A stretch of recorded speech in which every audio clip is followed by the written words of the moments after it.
নিয়ন্ত্রণ হারিয়ে একটি মালবোঝাই লরি ঢুকে গেল মুদিখানার দোকানে। আর এর জেরে অল্পের জন্য প্রাণ বাঁচল কয়েকজন স্থানীয় বাসিন্দা।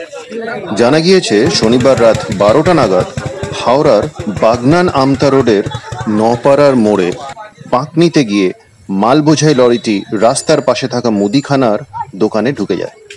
কয়েকজন যুবক সেই সময় আড্ডা মারছিল।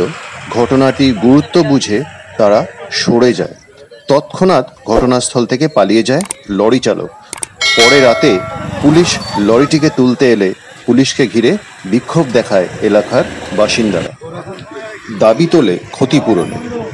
দোকানের মালিক শেখ বাবলু জানিয়েছেন, দোকান যে অবস্থায় ছিল সেই অবস্থায় তাকে ফিরিয়ে দিতে হবে। এই ঘটনায় ওই এলাকায় রাতেই তীব্র চাঞ্চল্য ছড়ায়।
কখন ঘটেছে?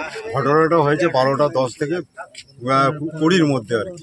এটা আপনার কিসের দোকান ছিল? এটা আমার মুদিখানা দোকান। তো এটা কি রানিং? হ্যাঁ, রানিং দোকান একদম। পুলিশ প্রশাসনকে জানিয়েছিলেন? পুলিশ প্রশাসন এসেছিল। তোরা কি মানে অ্যাক্সিডেন্ট হবার আপনার 15 থেকে 20 মিনিটের মধ্যে প্রশাসন এসেছে। ওনারা এসে কি করলেন? ওনারা এসে বলছে যে গাড়িটাকে ক্রেন নিয়ে এসছে, গাড়িটাকে নিয়ে যাওয়ার জন্য করছে। আমাদের পাড়া প্রতিবেশী আমরা ঢুকেছি গাড়িটাকে। কতটা ক্ষয়ক্ষতি হয়েছে?